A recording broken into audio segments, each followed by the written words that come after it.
Morning everybody. I Dr. Amandeep welcome you all. So students, today we will be discussing a new topic, that is risk return trade-off in working capital. So in the previous lecture we have already discussed that what will be the effect of excessive working capital or inadequate working capital on the liquidity and profitability. So today we will be discussing that how we can make a trade-off or make a balance between liquidity and profitability. How? By a particular amount, a optimum amount of working capital. So let's start the topic. So what you will be learning from this particular lecture, you will be able to learn that what will be the effect of working capital on liquidity and profitability. We will also learn that how working capital is having an effect on the risk. And finally, we will be discussing how to make a trade-off or a balance between risk and return in deciding the requirement of working capital.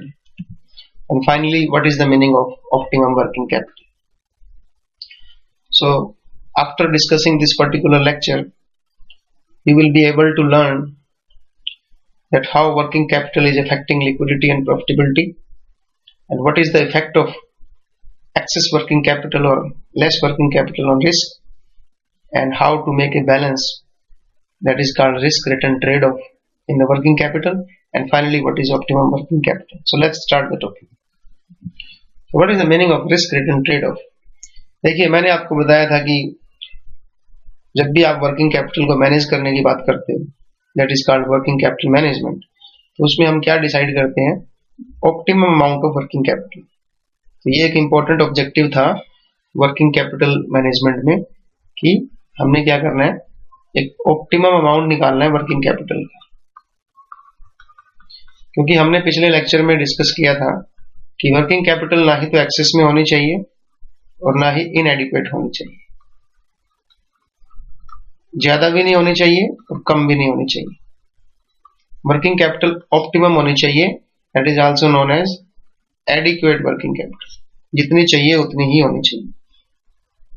तो जब भी आप optimum working capital की बात करते हो तो उस टाइम जो मैनेजमेंट है, जो कंपनी है, फर्म है, उसको एक सिचुएशन का सामना करना पड़ता है. That situation is risk return trade off. Balance बनाना पड़ता है रिस्क के बीच में और रिटर्न के बीच में, कि अगर आप कोई कदम उठाओगे, ज्यादा वर्किंग कैपिटल रखोगे तो उससे रिटर्न के ऊपर असर पड़ता है, कम वर्किंग कैपिटल रखोगे तो रिटर्न के ऊपर असर पड़ता है. इसी तरह रिस्क भी बढ़ता है कि आप शॉर्ट टर्म फंड यूज कर रहे हो या लॉन्ग टर्म फंड यूज कर रहे हो. तो इन दोनों के बीच में बैलेंस बनाने का मतलब है कि आपको लिक्विडिटी और प्रॉफिटेबिलिटी के बीच में रिलेशन बनाना होता है, एक बैलेंस बनाना होता है. Profitability is concerned with return, liquidity is concerned with risk. तो इन दोनों के बीच में कैसे एक बैलेंस बनाएं, एक ट्रेड ऑफ कैसे होगा, वो हम इस लेक्चर में देखेंगे. देखिए, ये बात तो हमें पता लग गई है कि वर्किंग कैपिटल का अमाउंट निर्धारित करते समय हमें लिक्विडिटी और प्रॉफिटेबिलिटी दोनों को देखना होता है. देखिए गाइज, अगर आप ज्यादा वर्किंग कैपिटल का यूज करते हो, अगर आप करंट एसेट्स के अंदर ज्यादा इन्वेस्टमेंट लगाते हो, it means more working capital. तो इससे क्या होगा, लिक्विडिटी तो बढ़ जाएगी. जब ज्यादा वर्किंग कैपिटल होगी, एक्स्ट्रा वर्किंग कैपिटल आपके पास है, ज्यादा कैश है आपके पास, रॉ मटेरियल आपके पास ज्यादा पड़ा है, तो इससे लिक्विडिटी तो इंक्रीज हो जाएगी और रिस्क आपका कम हो जाएगा. ये हमने पिछले लेक्चर में भी बात की थी. बट इसका असर किसके ऊपर पड़ेगा? प्रॉफिटेबिलिटी के ऊपर. आपकी प्रॉफिटेबिलिटी क्या हो जाएगी? कम हो जाएगी. क्यों? क्योंकि आपकी लिक्विडिटी बढ़ी हुई है, ज्यादा फंड्स आपने अपने पास रख रखे हैं कैश और रॉ मटेरियल के रूप में. उससे आपके फंड्स जो है आइडल पड़े रहते हैं, बेकार पड़े रहते हैं, उससे प्रॉफिटेबिलिटी कम होती है. तो profitability of the firm will suffer. तो एक चीज मैं आपको यही याद दिला दूं कि जब आप ज्यादा वर्किंग कैपिटल रखते हो, more working capital will result in more liquidity, less risk, less profitability. दूसरी बात, अगर आप वर्किंग कैपिटल कम रखते हो तब क्या हो? अगर आप करंट एसेट्स में ज्यादा इन्वेस्ट नहीं करते, कम इन्वेस्ट कर रहे हो, investment in current asset is lower, इसका मतलब क्या होगा कि एक तो प्रोडक्शन की जो इंटरप्शन आएगी, प्रोडक्शन के अंदर, सेल के अंदर रुकावट आएगी। क्यों प्रोडक्शन में रुकावट क्यों आएगी? क्योंकि जब आपके पास कैश नहीं होगा, रॉ मटेरियल कम होगा, तो कहीं ना कहीं आपको रुकावट आएगी। रॉ मटेरियल नहीं मिलेगा प्रोडक्शन करने के लिए, जब प्रोडक्शन बंद हो जाएगा तो सेल भी कम हो जाएगी। इसके अलावा स्टॉक आपका जल्दी खत्म हो जाएगा क्योंकि आप रॉ मटेरियल नहीं खरीद पा रहे हो, जो फिनिश स्टॉक है वो जल्दी जल्दी बिक रहा है। और inability of the firm to pay the creditors on time, supplier को, क्रेडिटर्स को आप टाइमली पेमेंट नहीं कर पाओगे अगर आप कम एसेट्स रखोगे तो हमें क्या पता लगा कि अगर हम कम वर्किंग कैपिटल रखते हैं तो इससे हमारा लिक्विडिटी हमारी कम होती है। लिक्विडिटी कम होती है तो इसका मतलब रिस्क भी ज्यादा है। किस चीज का रिस्क है? प्रोडक्शन बंद होने का, सेल कम होने का, स्टॉक खत्म होने का और क्रेडिटर्स को पेमेंट ना करने। बट प्रॉफिटेबिलिटी हमारी बढ़ती है क्योंकि लिक्विडिटी हमारी कम है, तो हम कम पैसा अपने पास रखते हैं। वो जो पैसा हमने अपने पास नहीं रखा उसको हम बिजनेस में इन्वेस्ट करते हैं, उससे हमारे प्रॉफिट इंक्रीज होते हैं। तो दोनों के ही कुछ फायदे हैं, कुछ नुकसान हैं। तो लिक्विडिटी और प्रॉफिटेबिलिटी में एक फर्क है। ये दोनों बातें हमने कर ली। देखिए, अब हमने लिक्विडिटी और प्रॉफिटेबिलिटी की बात तो कर ली है।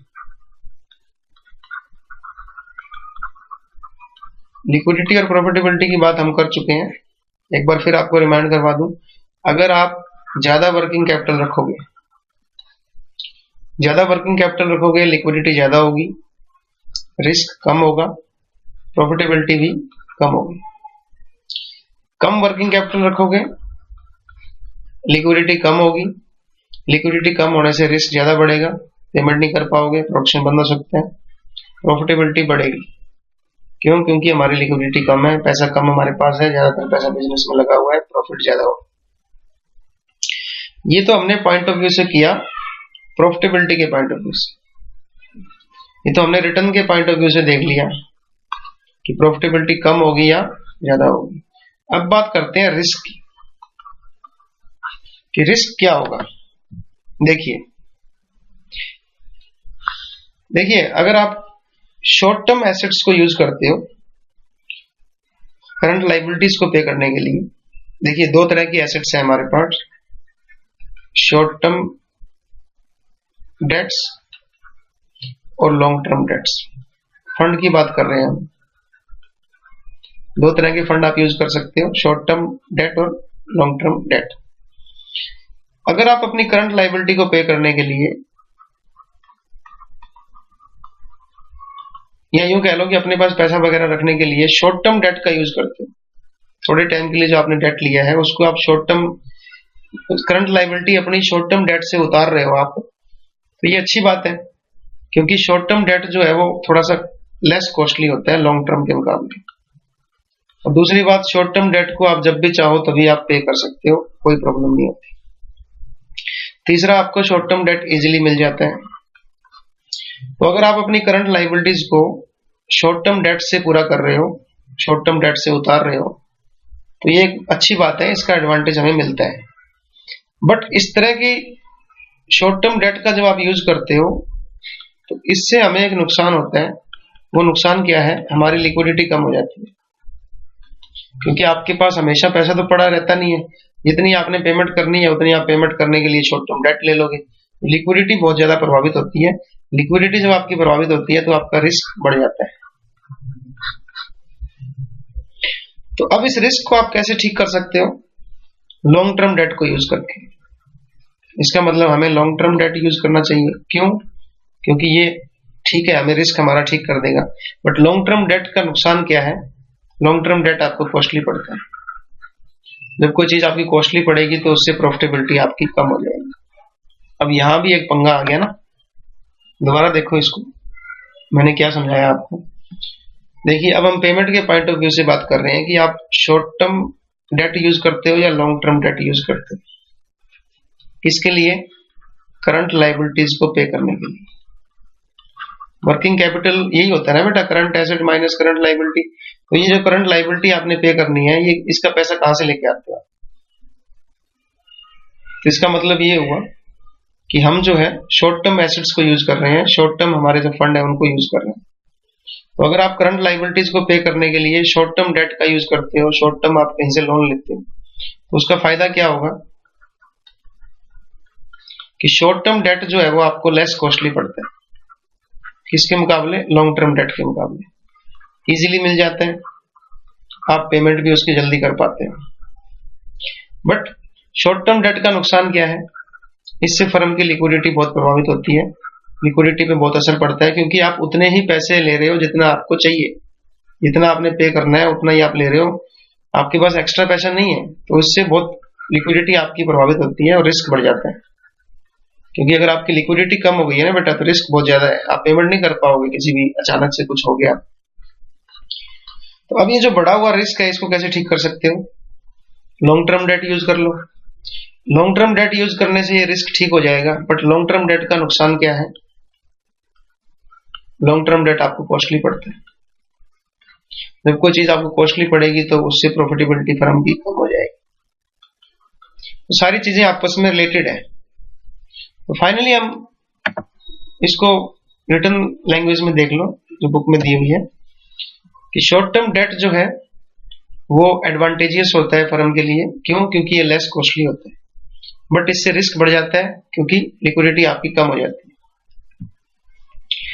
ये जो आपका रिस्क बढ़ गया है, इस रिस्क को आप कैसे कम कर सकते हो? Using more long term debt. But इसमें क्या प्रॉब्लम है? ये ज्यादा कॉस्टली होता है, इससे फर्म की प्रॉफिटेबिलिटी के ऊपर फर्क पड़ेगा।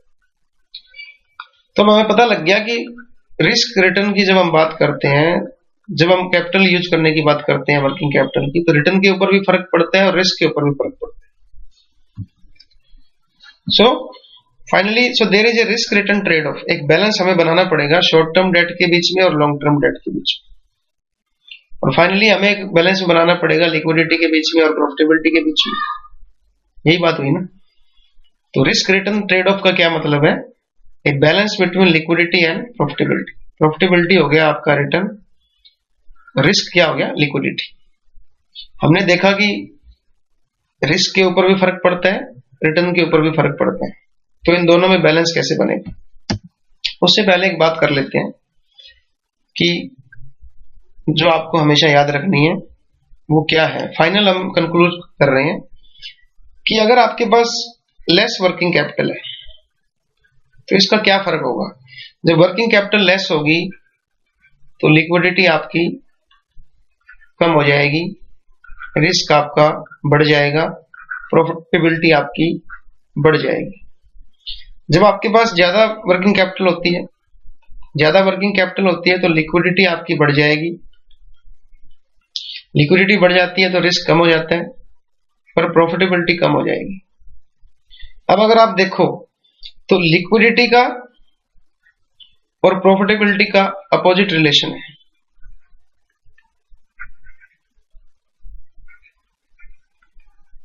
अगर लिक्विडिटी बढ़ती है तो प्रॉफिटेबिलिटी कम होती है, अगर लिक्विडिटी कम होती है तो प्रॉफिटेबिलिटी बढ़ती है। इनका आपस में अपोजिट रिलेशन है। इसी तरह लिक्विडिटी का और रिस्क का भी आपस में अपोजिट रिलेशन है।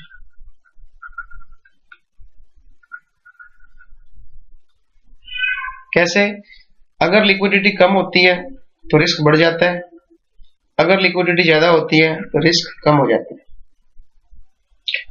बट फाइनली अगर हम कहें तो रिटर्न का, रिस्क का और प्रॉफिटेबिलिटी का आपस में सेम रिलेशन। रिस्क का और प्रॉफिटेबिलिटी का, रिस्क बढ़ेगा, रिस्क बढ़ रहा है लिक्विडिटी कम होने की वजह से, प्रॉफिटेबिलिटी भी बढ़ रही है। रिस्क कम हो रहा है, लिक्विडिटी कम होने से प्रॉफिटेबिलिटी भी कम हो रही है। तो इधर रिस्क और प्रॉफिटेबिलिटी जो है वो सेम डायरेक्शन में है, बट लिक्विडिटी और प्रॉफिटेबिलिटी, लिक्विडिटी और रिस्क जो है वो अपोजिट डायरेक्शन में है। यही बात कह रहा है राइटर। अगर वर्किंग कैपिटल आपका कम है तो इससे रिटर्न आपकी ज्यादा आएगी, रिस्क भी ज्यादा होगा। अगर आपकी high level of working capital है तो रिस्क भी कम होगा, रिटर्न भी कम आएगी। तो अब बात करते हैं कि रिस्क रिटर्न ट्रेड ऑफ को इवेल्युएट कैसे करें। तो एक एग्जांपल के थ्रू हम समझते हैं। तो अब हमें पता लग गया कि रिस्क और रिटर्न के बीच में एक बैलेंस बनाना जरूरी है। ट्रेड ऑफ का मतलब होता है एक बैलेंस। तो हमें फाइनली ये पता लगा है कि वर्किंग कैपिटल अगर हम कम या ज्यादा करते हैं तो उससे हमारे रिटर्न के ऊपर और रिस्क के ऊपर असर पड़ता है। तो हमें सोच समझ के वर्किंग कैपिटल को डिसाइड करना चाहिए। तो अब हम रिस्क रिटर्न जब ट्रेड ऑफ बना रहे हैं, हम सीख रहे हैं कि कैसे इसके बीच में बैलेंस बनाना है। तो कुछ अजम्पशंस हमें लेके चलनी पड़ती है। पहली बात तो ये है कि करंट एसेट्स जो है वो लेस प्रॉफिटेबल है देन द फिक्स एसेट्स। मतलब फिक्स एसेट्स ज्यादा प्रॉफिटेबल होती हैं, इन्हीं से हमें प्रॉफिट मिलता है। करंट एसेट्स जो होती हैं वो डे टू डे एक्टिविटीज को चलाने के लिए होती है। क्योंकि बेटा जो प्रॉफिट आता है ना वो मशीन लगाने से, प्लांट लगाने से आता है, ना कि करंट एसेट्स आता है। करंट एसेट्स तो फिक्स एसेट्स को चलाने के लिए होती हैं। दूसरी अजम्पशन ये है कि शॉर्ट टर्म फंड्स जो है वो लेस कॉस्टली हैं देन लॉन्ग टर्म फंड, वो हमने पहले बात कर ली। तीसरी बात यह है कि फर्म की टोटल एसेट्स और टोटल फंड सेम रहेंगे, इनमें कोई परिवर्तन नहीं आएगा।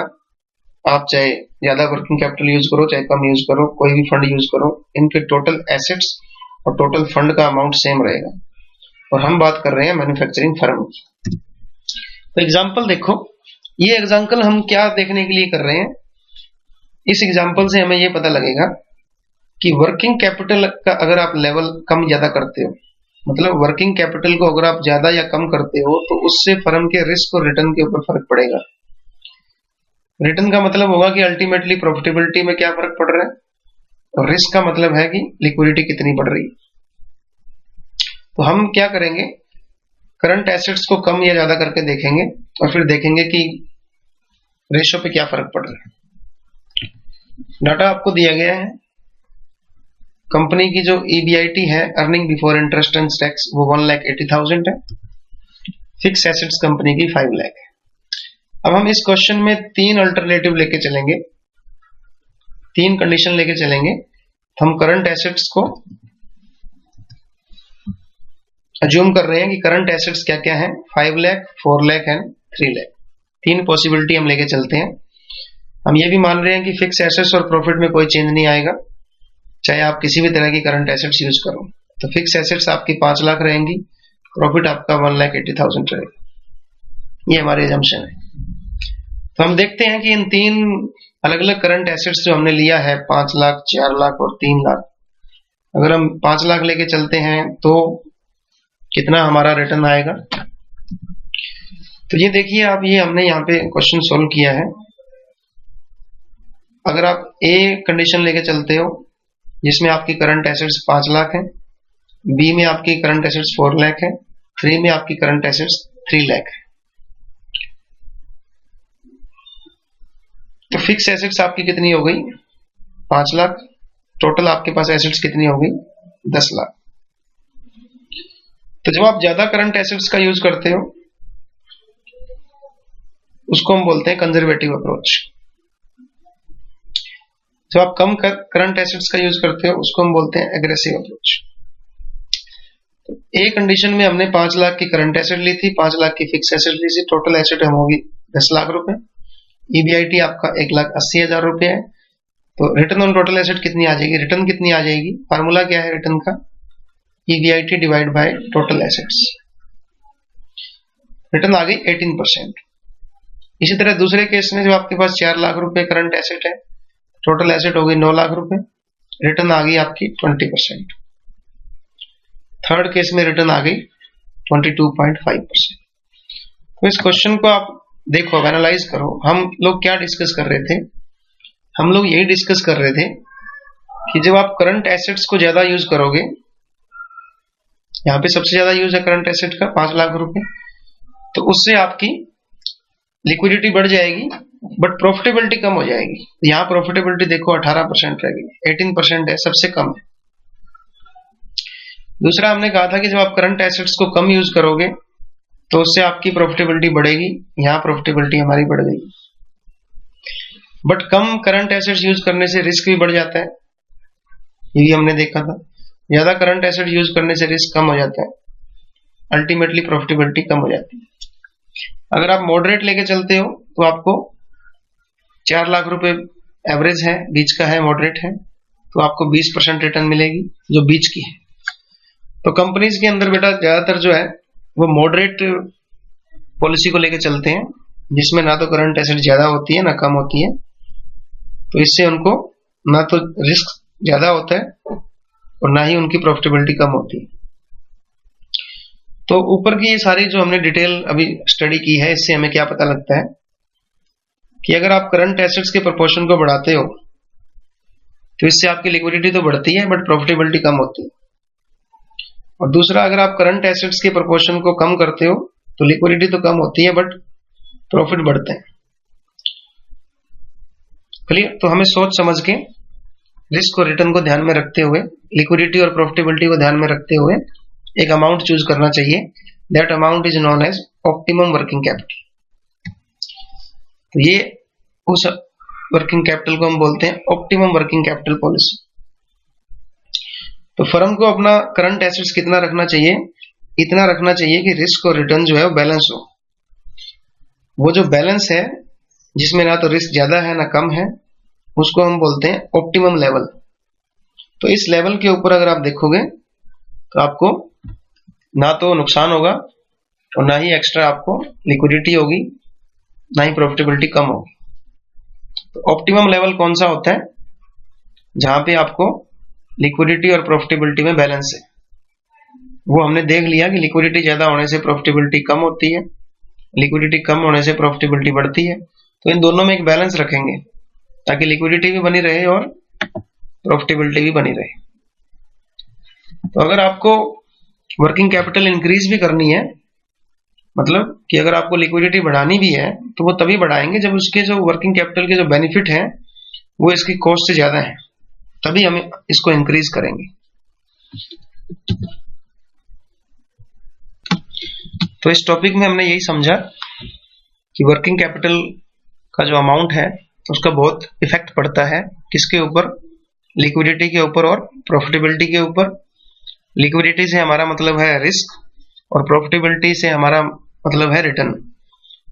तो इधर आपको रिस्क की तरफ भी देखना होता है और उधर आपको रिटर्न की तरफ भी देखना होता है। तो अगर आप ज्यादा वर्किंग कैपिटल का यूज करोगे तो आपकी लिक्विडिटी तो बढ़ जाएगी, मतलब रिस्क तो कम हो जाएगा बट प्रॉफिटेबिलिटी आपकी कम हो जाएगी। उसी तरह अगर आप कम वर्किंग कैपिटल का यूज करते हो तो इससे आपकी लिक्विडिटी कम हो जाएगी, मतलब रिस्क बढ़ जाएगा बट प्रॉफिटेबिलिटी भी बढ़ जाएगी। तो दोनों में ही आपको नुकसान है। तो आपको एक ऐसा लेवल चूज करना पड़ेगा जहां पे आपकी प्रॉफिटेबिलिटी और लिक्विडिटी दोनों एक ऑप्टिमम लेवल पे हो, उनमें एक बैलेंस हो। उस लेवल को हम बोलते हैं ऑप्टिमम लेवल। तो इस ऑप्टिमम लेवल को निकालने के लिए हमारे पास कुछ मेथड्स हैं, कुछ टेक्निक्स हैं, वो हम अगले लेक्चर में डिस्कस करेंगे। तो आप निकाल सकते हो कि कितना अमाउंट आपको रखना है ताकि ना तो रिस्क पे कोई फर्क पड़े और ना ही आपकी प्रॉफिटेबिलिटी कम। That was the whole meaning of risk return trade off. तो मैंने आपको इस लेक्चर में पूरा डिटेल में बताया कि किस तरह वर्किंग कैपिटल के ज्यादा या कम होने से लिक्विडिटी के ऊपर जो कि रिस्क से रिलेटेड है और हमारे रिटर्न के ऊपर जो प्रॉफिटेबिलिटी से रिलेटेड है, इन दोनों में फर्क पड़ता है और एक बैलेंस होना चाहिए इन दोनों में। एक ऐसा लेवल आप चूज करो, एक ऐसा अमाउंट आप निकालोगे जिससे कि ना तो आपकी रिटर्न के ऊपर ज्यादा फर्क पड़ेगा और ना ही आपके रिस्क के ऊपर ज्यादा आपको रिस्क उठाना पड़ेगा। तो that level is known as optimum working capital policy. So ये टॉपिक आपको डीके गोयल और शैली गोयल की बुक से करवाया गया है, financial management for B Com 3rd year. Thank you so much for listening. आपने इतने ध्यान से मेरे लेक्चर को सुना, थैंक यू सो मच।